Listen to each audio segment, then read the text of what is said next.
వర్షాకాలం నేపథ్యంలో సీజనల్ వ్యాధుల పట్ల అప్రమత్తంగా ఉండాలని, జాగ్రత్తలు పాటించి ఆరోగ్యాలు కాపాడుకోవాలని WHO డాక్టర్ నరేందర్ రాథోడ్ తెలిపారు. డ్రై డే ఫ్రైడే కార్యక్రమంలో భాగంగా శుక్రవారం పట్టణంలో అవగాహన ర్యాలీ చేపట్టారు. స్థానిక కొలిపూర్ కాలనీలో వైద్య సిబ్బంది, ఆశా వర్కర్లు, మున్సిపల్ సిబ్బందితో కలిసి కాలనీ వాసులపై విస్తృత అవగాహన కల్పించారు.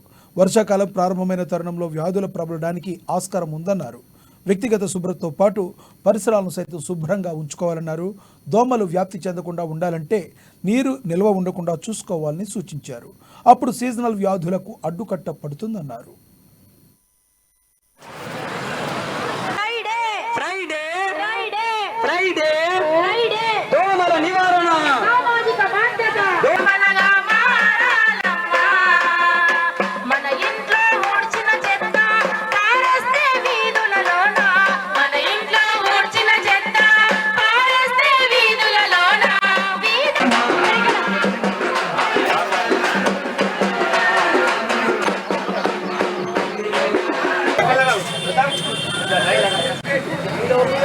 ढक्कन लगाना है, इसको मटिया में रहता है और फ्रेश फूड डालना है, नहीं तो पूरा बंद कर देते कल से.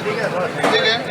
ముఖ్యంగా ఈ సీజనల్ వ్యాధిలో దోమల వల్ల మరియు నీటి జనిత వ్యాధి వచ్చే అవకాశం ఉంది. దోమల వల్ల మలేరియా, డెంగ్యూ, చికెన్ గున్యా, మెదడు వాపు వచ్చే అవకాశం ఉంది. కాబట్టి ముఖ్యంగా ఈ దోమల వల్ల రావద్దంటే దోమలు ముఖ్యంగా ఎక్కడైతే నీటిలో పెరుగుతుంది కాబట్టి ఎక్కడ కూడా నీరు నిల్వ ఉండకుండా చూసుకోగలరని ఈ సందర్భంగా నేను విజ్ఞప్తి చేస్తున్నాను.